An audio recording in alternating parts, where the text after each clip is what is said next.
사람 건강한 데이트에 오신 여러분을 환영합니다.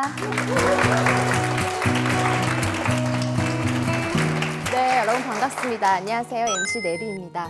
결혼식에 가면은 가장 많이 듣게 됐던 주례사가 있습니다. 바로 검은 머리가 팥불이 될 때까지 서로 사랑하면서 열심히 살아라.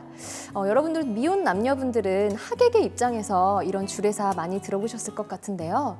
여러분도 이제는 하객의 입장이 아니라 주인공의 입장에서 그 주례사 듣고 싶으시죠?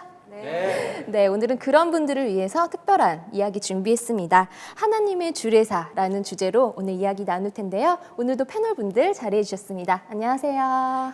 네, 안녕하세요. 냉축의금 다시 돌려받고 싶은 남자 박경덕입니다. 안녕하세요. 저는 이제 남의 축가를 부르기보다는 그 축가가 듣고 싶은 찬양사역자 오한나입니다. 많은 커플들을 또 주례의 자리에 세우고 있는 크리스천 데이트 송은창입니다. 반갑습니다. 반갑습니다. 우리 경덕 씨하고 한나 씨는 기억에 남는 주례사가 있으신가요? 저는 정말 특별한 주례사가 기억에 남는데 네. 부모님께 용돈을 많이 드려라라는 되게 현실적인 주례사였네요. 근데 너무 재밌었던 거는 부모님께서 막 우시더라고요. 우시다가 그 주례사가 나오니까 한방 미소를 이렇게 아름답게 바로 네. 미소를 보여주시는 거 보고 가장 뜻깊은 주례사가 아니었나 이런 생각을 좀 해봤습니다. 네, 현실적인 주례사였습니다. 경덕 씨는요? 저는 이제 그 남편에게 아침밥을 꼭 해줘라. 그 신부분에게 말씀을 하시더라고요. 네. 그래서 그런 걸 좀 보니까 이제 두 사람이 정말 결혼해서 네. 아침상을 이렇게 차려서 오선도선 먹는 그런 상상을 하니까 좀 저는 우울하더라고요. 우울했어요. 경덕 씨도 빨리 이제 아침상을 차려주는 와이프. 저는 사실 뭐 아침 안 먹어도 괜찮으니까 네. 그냥 시리얼이라도. 와이프만. 네, 예. 네, 알겠습니다. 우리 대표님께서는 뭐 특별히 기억에 남는 주례사가 있으신가요? 저는 뭐 주례사를 직접 제가 뭐 이제 결혼을 하면서 들었었지만 네. 기억이 정말 하나도 안 나더라고요. 긴장도 되게 되고 오히려 친구들 결혼식 가서 주례사를 들었던 기억이 나고요. 제 기억에 가장 남는 주례 내용 가장 끝부분에 말씀해 주셨던 건데 그 부모를 떠나는 것의 의미. 두 사람이 경제적으로나 정서적으로나 정말 부모님으로 독립해서 가정을 이루는 거다라는 그런 내용이 사실 저희도 이제 결혼할 때 좀 부모님 도움을 받았었고 지금도 그런 영향권 안에 있다 보니까 우리가 평생을 통해서 정말 독립해 나가는 그런 과정 속에 있구나 이런 것들을 좀 느낄 수 있었던 시간이었습니다. 네, 오늘 이 시간에는요, 뭐 세상에는 여러 가지 수많은 주례사가 있지만 하나님의 축복과 마음이 담긴 주례사를 들어보는 시간을 갖도록 하겠습니다. 네, 오늘의 강사님을 소개합니다. 젊음의 거리 신촌과 홍대에서 크리스천 청년들을 하나님의 일꾼으로 세우는 신촌교회 조동천 목사. 세상적인 축복과 성공이 아닌 그리스도의 삶과 말씀으로 청년들의 영성을 일깨우고 있는데요.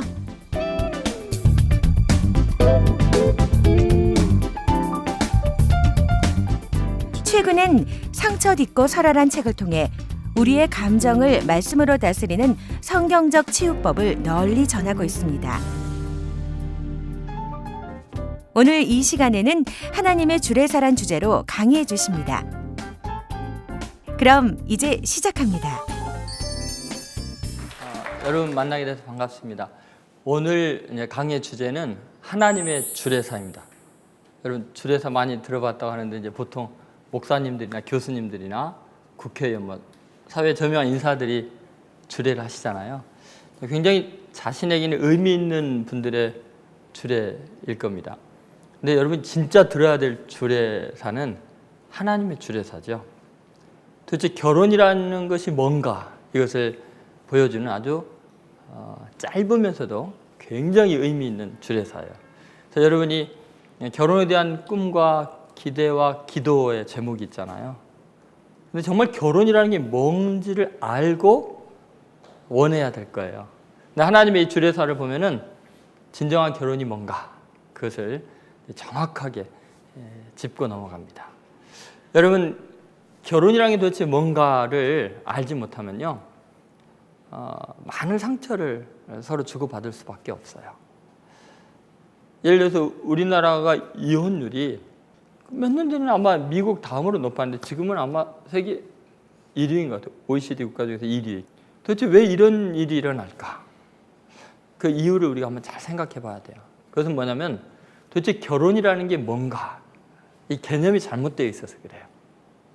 도대체 결혼이라는 게 뭔가? 하나님께서 창세기 2장 24절에요. 주례사를 딱 하시면서 결혼은 이런 거다라고 정의를 내리고 계시죠. 그 첫 번째 결혼은 뭔가? 그 말씀에 보면 이런 말씀이 있습니다. 그러므로 남자가 부모를 떠나 둘이 합하여 한 몸을 이룰지로다. 이제 세 부분으로 결혼의 의미가 나와 있어요. 첫 번째는 결혼이란 뭐냐? 떠나는 거다. 한번 따라하세요. 떠나는 거다. 떠나는 거다. 그 부모를 떠나라 이런 표현 있잖아요. 그러니까 여러분 결혼한다는 것은 과거의 나로부터 떠나는 거, 나의 가치관, 나의 생각, 내 자신으로부터 떠나는 것, 그것이 결혼의 가장 중요한 첫 출발이에요.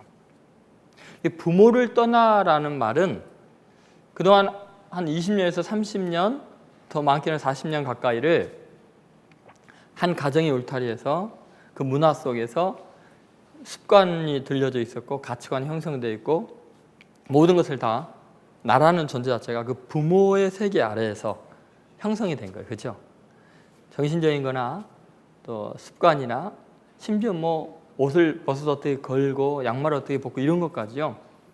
아주 독특한 자기의 세계가 그 부모님이 보호해주는 공간 속에서 진행이 돼요. 근데 결혼한다는 것은 뭐냐면 그걸 떠나는 거예요. 부모를 떠나. 근데 흔히 우리가 착각하는 게 뭐냐면 정말 누군가를 사랑할 때 그 사람과 결혼할 때 무슨 생각이 하냐면 그 사람이 약간 뭐 그 부족한 면이 있을지라도 내가 진심으로 사랑해주고 잘 설명해주면 그 사람이 변할 거야 라는 착각을 해요. 근데 여러분 그런 착각을 하는 순간부터 결혼이 불행해져요. 사람은 절대로 내 마음대로 변하는 게 아니에요. 여러분도 여러분 자신에 대해서 습관을 잘 고치지 못하잖아요. 말투 하나 고치지 못하고 생각 바꾸기 어렵잖아요. 근데 내가 상대편을 진심으로 사랑하기 때문에 그 사람에게 잘 설명을 하면 이해해서 그 사람이 변할 거야 라고 생각하는 거예요. 그래서 조금씩 바꾸어가면서 살면 되지라는 것이 큰 오해예요. 포기하세요. 뭘 해야 되냐면 상대편은 변할 수 있다는 가능성을 포기하고 내가 변하자. 내가 떠나자. 내가 내 자신으로부터 나를 소외시키지 않으면 절대 그 사람을 사랑할 수가 없어요. 이게 이제 결혼의 가장 기본적인 조건이에요. 여러분이 누군가를 사랑한다는 것은 자신을 버리는 거예요. 그러니까 예수님께서 우리를 사랑할 때 에베소서 5장 2절에 보면 그런 말씀이 나와요. 그는 자신을 버리사 향기로운 제물과 생축으로 드리셨느냐. 그리스도께서 우리를 사랑하신 것처럼 너희도 서로 사랑하라 해놓고 하신 말씀이에요. 그는 자신을 버리사. 그러니까 여러분 누군가를 사랑한다는 것은 자기를 버리는 거예요. 그래서 여러분 누구를 사랑하는 순간 자기 죽은 줄로 알아야 돼요. 예를 들면 예수님께서 누구든지 나를 따라오려거든 뭐라 그랬어요? 자기를 십자가 전에 뭐가 있어요? 자기를 부인하고 자기 십자가를 지고 나를 따라하는. 우리가 예수님과 함께 동행한다는 건 뭐를 의미하냐면 나를 부인하는 것이 첫 발자국이에요. 나 부인 안 하면 예수님 못 따라가요. 근데 여러분 그 말씀 잘 생각해 보세요. 내 자신을 부인하지 않으면 예수님 따라갈 수 없는 것처럼 우리가 결혼해서 함께 살고 그 사람과 함께 걸어간다는 것은 나를 부인하지 않으면 안 돼요. 그러니까 여기 있는 남자들은 결혼을 하려면 미리 십자가 못 박을 각오를 해야 돼요. 매일매일 자기 옆에서 나와 전혀 다른 삶의 여정을 거쳐온 사람과 함께 맞춰 살려면요, 내가 죽지 않으면 안 되거든요. 그래서 최고의 훈련, 최고의 인격 수양은 부부로 사는 거예요. 원수 사랑하는 건 쉬워요. 어쩌다 외남에서 만나니까. 외남에 안 가면 되잖아. 근데 부부라는 것은 매일 만나니까 이건 도망도 못 가잖아요. 거기에서 훈련을 해야 돼요. 위험한 사회라는 책이 있어요. 울리백 미넨대학 그 교수님 그 부부가 쓴 책이에요.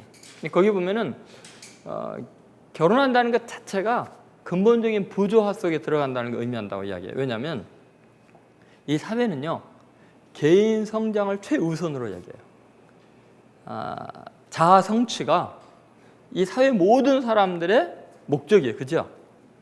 그런데 사랑이라는 속성은 근본적으로 자기 희생이에요. 그럼 이 사회에서 살아갈 때는 내가 자아 성취하기 위해서 열심히 노력했는데 사랑이라는 속성이 뭘 요구하냐면 자기 희생을 요구하거든요. 희생이 없으면 사랑이 입증이 안 돼요. 그러니까 결국은요, 결혼하는 순간부터 원하지 않는 부조화 속에 들어가는 거예요. 이 자아 성취의 목표가 있는데 사랑한다는 것은 자기 희생을 전제로 하니까 상대편의 희생을 요구하게 되죠. 또 내가 사랑한다면 희생을 해야 되니까. 그러니까 이거는 보통 복잡한 세계 속에 들어가는 게 아니에요. 그래서 피할 수 없는 갈등 속에 들어갈 수밖에 없어요. 그 왜 그러냐? 결혼이라는 것이 떠나는 거다. 자아를 버리는 거다. 이게 없을 때는 그런 힘겨운 상황에 노출되게 되죠.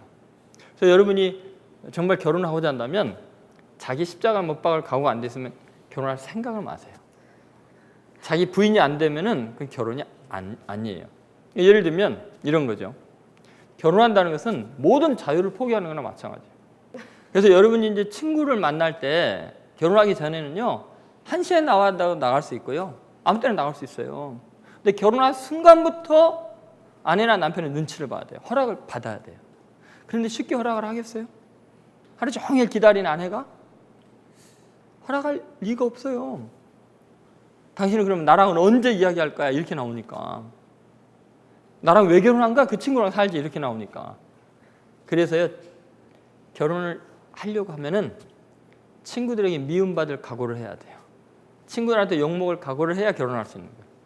왜냐하면 친구가 우선순위가 아니고 배우자가 우선순위가 되니까. 그래서 이 부모를 떠나라는 말은 자기가 속한 사회를 떠날 생각을 해야 돼요. 친구들을 떠날 각오가 안 돼 있으면 결혼하지 말아야 돼요. 왜냐하면 친구랑 살아야지. 그러면 가장 사랑하는 사람을 위해서 나머지 모든 친구를 포기할 수 있을 용기가 있어야 되고요. 이 사람은 내 친구 전부 다 잃어버려도 이 사람하고 살 거야 라는 것이 사랑이에요. 그래서 어쩌면 모든 걸 떠나보낼 수 있는 것이 진짜 사랑을 입증하는 거죠. 더 원색적으로 이야기하면요, 여러분이요, 부모를 떠나지 않으면 결혼 안 해야 돼요. 성경 말씀에 분명히 그 부모를 떠나라고 했잖아요. 결혼한다는 것은 뭐냐면 내 아버지보다 내 남편이 더 좋고 내 어머니보다 내 아내 될 사람이 더 좋아야 결혼하는 거예요. 부모를 떠나야 되는 거예요. 무슨 일이 있어도 이 세상에서 최고 의미 있는 존재는 내 아내이고 내 남편이다. 부모보다도 내게 더 소중하다 할 때 결혼을 하는 거예요. 그렇지 않고 나는 부모님이 제일 좋아하면은 여러분이요, 부모하고 살아야 돼요. 다른 사람과 결혼하면 안 돼요. 그냥 부모가 세상에서 제일 좋으면 제일 좋은 사람하고 살아야 되는 거예요. 그러니까 여러분이 결혼을 하겠다는 것은 부모 떠날 각오를 해야 돼요. 부모도 마찬가지죠. 시집 보낸다, 장가 보낸다 할 때는요, 이제 더 이상 내 아들이 아니다, 내 딸이 아니다, 누군가의 아내이고 누군가의 남편이다 라고 생각을 하셔야 돼요. 절대로 내 아들이다, 내 딸이다 하면 안 되는 거예요. 가장 가까운 사람이 내 사랑하는 사람, 내 남편일 때, 내 아내일 때 이게 결혼이 되는 거예요. 부모를 떠나라는 것은 부모도 이제는 넌 내 자식이 아니고 누구의 아내이고 누구의 남편이다, 이렇게 돼야 되는 거예요. 근데 여러분, 사랑의 속성 자체가 어쩌면 얼만큼 많은 것을 떠났느냐, 포기하느냐, 그걸로 입증이 되고 자신이 확신할 수 있는 거예요. 이 사람 하나 얻기 위해서, 이 사람과 결혼하기 위해서 얼마나 많은 것을 포기해야 되는가, 얼마나 많은 아픔을 겪어야 되는가. 그럼에도 불구하고 난 이 사람을 선택한다는 게 결혼이. 사랑은 그렇게 입증이 돼요. 예를 들어서 여러분, 예수님이 여러분 사랑한다는 거 확실히 믿어요? 그럼 도대체 그걸 뭘로 입증이 됐어요? 예수님이요, 하나님의 본체시죠. 그런데 하나님과 동등됨을 취할 것으로 여기지 않으시고 오히려 자기를 비워 종의 형체를 가져 사람들과 같이 되었어요. 우리에게로 오셨어요.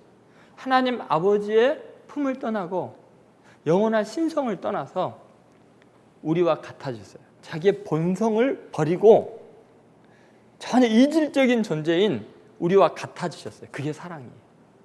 여러분이 결혼한다는 것은 그 사람과 같아지기 위해서 나를 버리는 거예요. 내 본성을 포기하는 거예요. 나를 죽이는 거예요. 그리고 그 사람에게 맞추려고 노력하는 거, 그게 결혼이에요. 그래서 여러분 떠날 준비가 안 돼 있으면 안 돼요. 예를 들어서 나는 그 사람을 사랑하니까 그 사람 내 사람 만들어야지 내 페이스 안에 들어오게 하는 것이 결혼이라고 생각하면 계속 불행해지는 거예요. 결혼은 괜히 했다는 생각이 들고 내가 왜 이렇게 부자여야 되냐고, 당신 만나서 내가 왜 이렇게 괴로워야 되냐고 그렇게 돼요. 그러니까 여러분 정말 결혼하고자 한다면 오늘 이 시간에 자기를 십자가를 못 박아 버리세요. 나는 죽었다. 내 자신의 모든 습관으로부터 떠나야겠다. 내 가치관 다 내려놓겠다. 나는 모든 걸 상대에게 맞추겠다. 이런 마음의 자세가 있어야 결혼할 자격이 있는 거예요.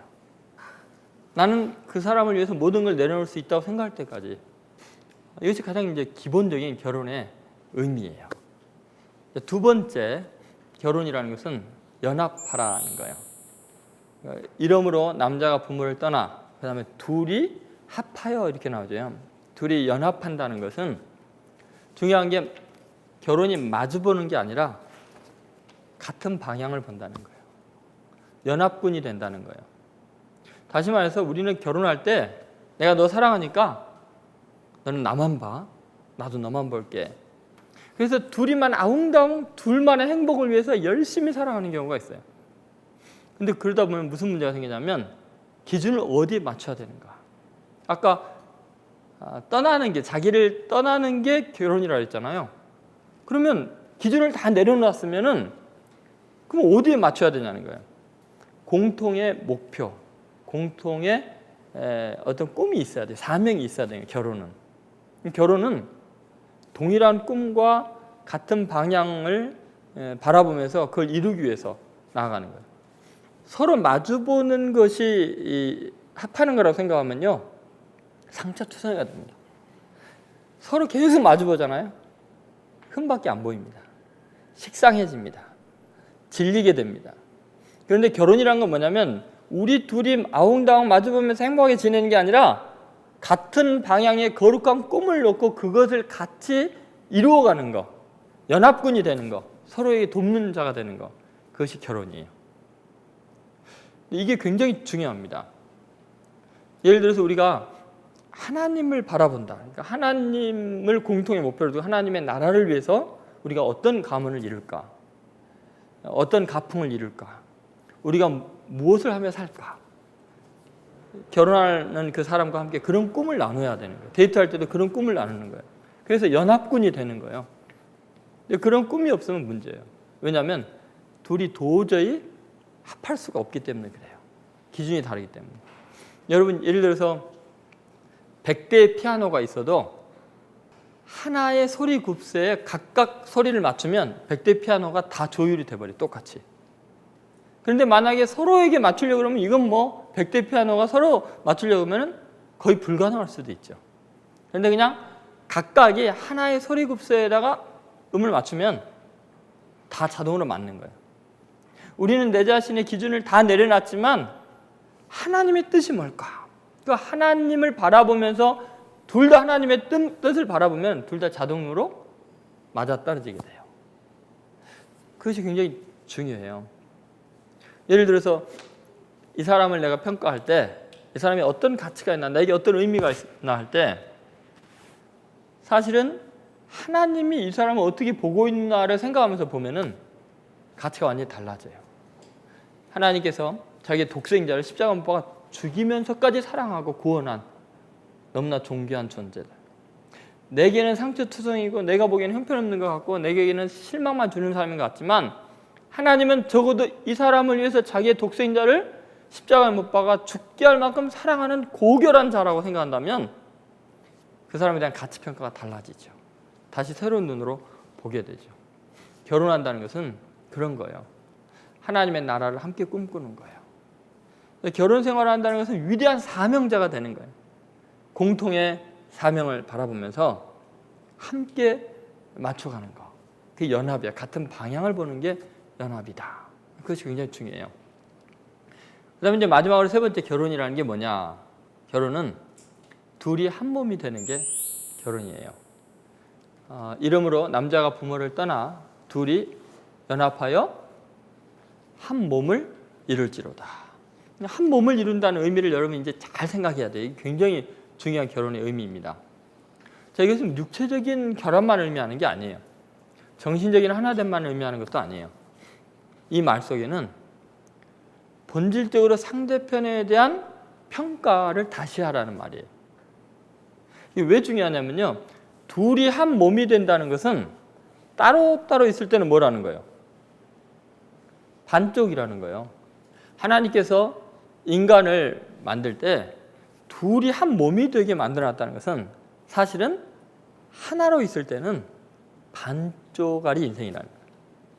근데 여러분 우리가 배우자를 선택할 때 어떤 사람을 찾고 있죠? 여러분 왜 아직까지 결혼을 못하고 있어요? 완벽한 사람을 찾고 있는 거죠. 정말 훌륭한 사람을 찾는 거죠. 에이 뭐 다 그 인간이 그 인간인데 대강 아무나 만나 결혼하지 했으면 벌써 했어 결혼. 여기 안 앉아 있어도 돼. 그죠? 근데 여러분은 지금 여러분에게 꼭 맞는 정말 훌륭한 사람을 만나고 싶은 거예요. 그죠? 그게 착각이라는 그게. 아무리 훌륭한 사람 골라도 반푼이 반쪽알이 인생이에요. 그래서 결혼하고 나서부터 사람들이 충격을 받는 게 뭐냐면 이게 이런 인간인 줄 몰랐네. 아니 연애할 때 그렇게 완벽했던 남자가 그렇게 아름답고 흠이 없던 여자가 눈을 뜨면서 이 여자 누구지 하고 놀라는 거죠. 눈 떠서 옆에 이상한 사람이 누워 있는 거지. 남자들 행동하는 거 보면 이제 여자들이 기절할 것 같고. 여러분 생각해 보세요. 결혼이라는 것은 완벽한 남자, 완벽한 여자 만나서 행복하게 사는 게 아니에요. 반쪽과 반쪽이 만나서 비로소 하나가 되는 게 결혼이에요. 이 말은 나는 최선을 다해서 완벽한 사람 찾았다고 생각하는데 실제로 그 사람은 모자라는 게 너무나 많은 사람이에요. 그러면 왜 둘이 한 몸이 되라 그랬느냐? 그 사람의 부족한 반쪽을 내가 완벽하게 보충해 주라고 돕는 배필로 만들어 두신 거예요. 그러니까 결혼의 목적이 그 사람 만나서 내가 호강하고 잘 살리라 라고 생각하면 그때부터 환상이 깨지기 시작하는 거예요. 결혼하면서부터. 결혼은 반푼이 인생을 내가 도와줘서 훌륭하게 그 사람을 만든다는 거예요.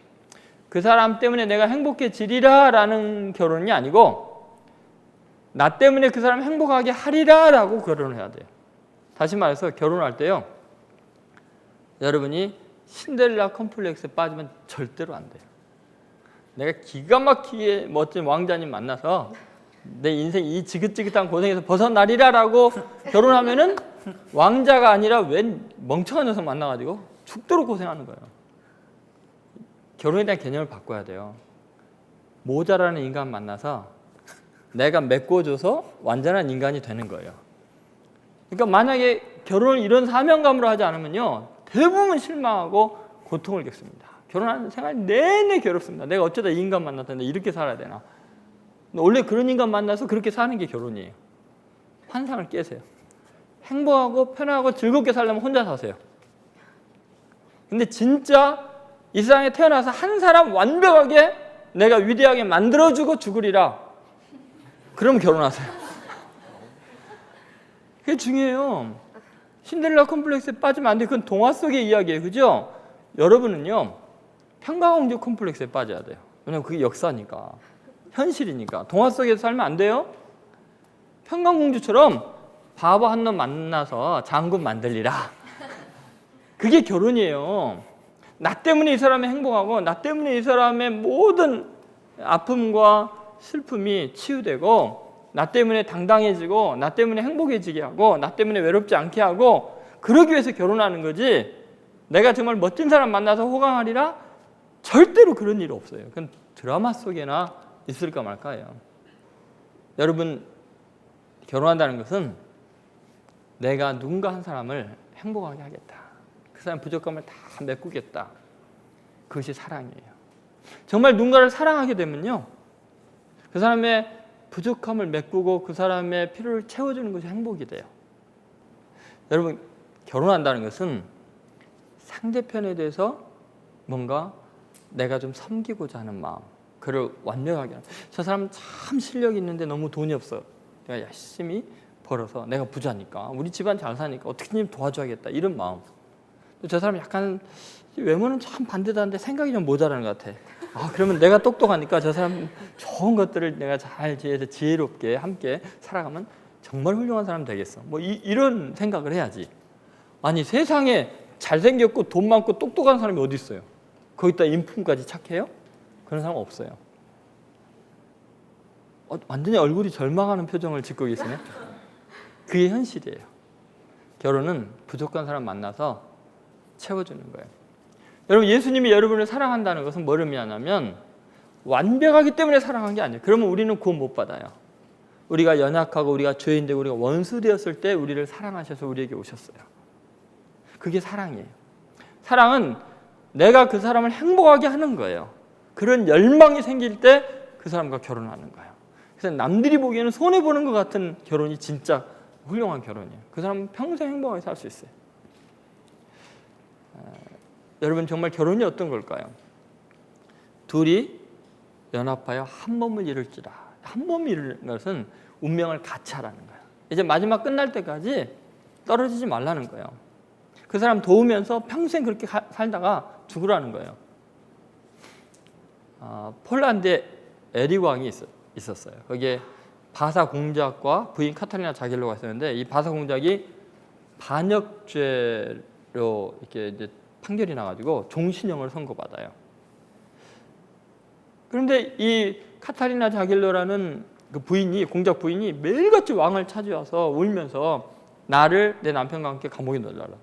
근데 그 감옥이라는 게 너무 처참한 고통스러운 곳인데, 특히 반역자들 넣는 감옥은 뭐 이름 알을 수 고통스러운 건데, 계속 그러니까 에릭 왕이 도대체 당신 종신형이 뭔 줄 아냐? 죽을 때까지 감옥에 갇혀 있는 거다. 그래도 그러겠냐? 그랬더니 카타리나 자길로가 자기 반지를 빼서 왕에게 건네줬어요. 왕이 이렇게 보니까 라틴어로 몰 솔라라고 써져 있는 거예요. 이게 뭡니까? 라고 물어보니까 죽음이 갈라놓을 때까지라는 뜻이에요. 결혼 반지인데 하나님 앞에서 분명히 서약을 했습니다.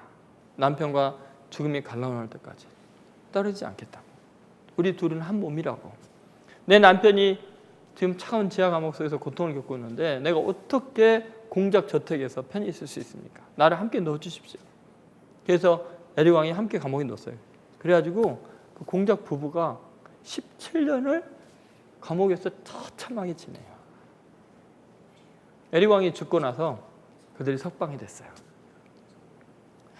여러분, 사랑은 그런 거예요. 함께하는 거예요. 그 사람이 건강할 때건 병들 때건 가난할 때건 부유할 때건 유명할 때건 무명할 때건 끝까지 함께할 수 있는 용기, 그게 사랑이죠. 하나님께서 그렇게 주례사를 하셨어요. 그래서 여러분이 생각하는 것과 결혼이 거꾸로일 수 있어요. 떠나는 것이 결혼이라는 거예요. 여러분, 자기 자신을 부인하고 십자가에 못 박을 각오가 안 돼 있으면 사랑할 자격이 없고요. 결혼할 자격은 더더욱 없는 거예요. 정말 사랑하면 내 자신을 버릴 수 있는 특별한 용기가 생겨요. 두 번째는 뭐라 했어요? 연합하는 거죠. 같은 방향을 보고 같은 꿈을 안고 살아가는 거예요. 너와 나와 둘이 행복한 게 목적이 아니고 하나님이 주신 위대한 꿈을 바라보면서 함께 노력할 때 서로에게 실망하지 않아요. 꿈이 있는 아름다운 사람을 만나야 돼요. 세 번째는 결혼이라는 것은 뭐예요? 둘이 한 몸이 되는 거예요. 그것은 모자란 사람 만나서 행복하게 하는 위대한 일이에요. 그런 각오가 없으면 혼자 사는 것이 정말 행복합니다. 제가 권하죠. 그냥 혼자 있으세요. 그냥 주님과 함께 그냥 사세요. 그런데 주님이 나에게 준 그 사랑으로 이 땅에 태어나서 단 한 사람 행복하게 해주고 죽고 싶다 하는 사람만 결혼하세요. 그 사람 죽도록 섬기다가 내가 사명 다했나라고 하나님 앞에 가서 내가 이 땅에서 이 한 사람 행복하게 해주고 왔습니다. 그럴 결단을 한 사람만 결혼하세요. 결혼은 그런 거예요. 여러분이 생각한 것처럼 낭만적이고 쉬운 일이 아니에요. 괜히 여기 왔나요? 갑자기 결혼에 대한 상이 깨지나요? 근데 제가 살아보고 성경에 있는 내용을 보니까 정말 하나님 말씀이 맞아요. 꼭 여러분 세 가지를 잊지 마세요. 첫 번째 결혼이라는 건 뭐예요? 떠나는 거. 그러니까 자기를 부인하고 자기를 버리는 거. 자기 세계, 자기 습관 버리는 거. 두 번째는 뭐예요? 연합하는 거. 같은 방향을 보는 거예요. 너는 나만 봐. 그게 아니라 사명이 있는 결혼 생활을 해야 돼요. 꿈이 같아야 돼요. 그다음에 세 번째는 뭐예요? 한 몸을 이루는 거 뭐예요? 상대편이 뭐예요? 반쪽이고 모자란 사람. 그 사람 행복하게 하는 것이 바로 결혼이다라는 거죠. 그렇게 여러분 마음속에 새로운 결혼에 대한 이 가치를 정립하고 하나님 앞에서 그걸 내려놓는 순간, 그렇게 결단한 순간부터 갑자기 이제 막 사람들이 눈에 들어오기 시작할 거예요.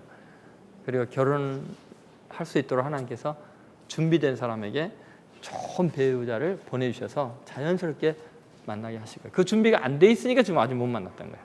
꼭 그렇게 준비 잘하고 귀한 배우자 만나서 하나님께 영광을 돌리는 귀한 삶이 되기를 주의 이름으로 소원합니다. 네, 고맙습니다.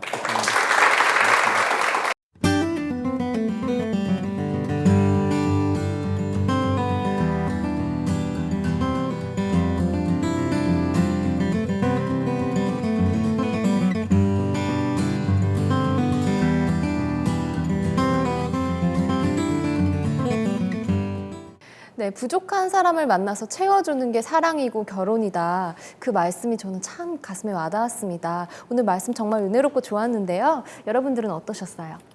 저는 신데렐라 컴플렉스에 빠진 1인으로서 이제 나와야겠다는 생각도 했고요. 빨리 나오세요. 예, 나왔습니다. 예. 그리고 그 백마탄 원장님을 기다리기보다는 그 백마를 같이 닦아줘야겠다라는 생각을 좀 해봤습니다. 네. 빨리 나와야겠네요. 아직도 못 나온 것 같아가지고 계속 생각을 하고 사실 있습니다. 모든 여성분들이 네. 아까 말씀하셨듯이 어릴 적부터 그 동화를 많이 들어서 네. 그런가요? 그럼 약간 그런 생각들을 그죠. 다 갖고 있는 것 같아요. 공주책을 이제 그만 보도록 아직 보고 있어가지고. 네, 알겠습니다. 우리 대표님은요? 저는 결혼할 때 목사님 말씀처럼 좀 내가 도와주고 싶은 사람? 사실 그렇게 좀 기도 제목을 품게 됐고 기도하면서 만났어요. 그런데 지금 돌아보면 결혼 이후에 제 삶이 제가 채워주는 것보다는 제가 너무나도 많이 체험받고 있는 좀 돌아보면서 집에 가면 저도 허락 받고 나왔거든요. 아내에게 그냥 허락만한 거 넘어서서 정말 고마움의 마음의 표현 그리고 제가 더 섬길 수 있는 그런 다짐을 하게 되는 시간이었던 것 같습니다. 네, 우리 패널분들 정말 많은 것들을 깨달으셨네요. 여러분들도 정말 많은 것들 깨닫고 또 좋은 도움이 되는 말씀이었던 것 같습니다. 다음에는 어떤 말씀 준비하고 계신가요? 다음에는 이제 배우자 선택 기준에 대해서요. 도대체 어떤 사람이 이 세상에서 가장 훌륭한 남자이고 훌륭한 여자일까? 도대체 우리가 이제 배우자를 선택할 때는 보통 세속적인 기준을 너무 많이 갖고 있거든요. 근데 정말 좋은 사람, 하나님이 보시기에 가장 훌륭한 사람은 누구일까?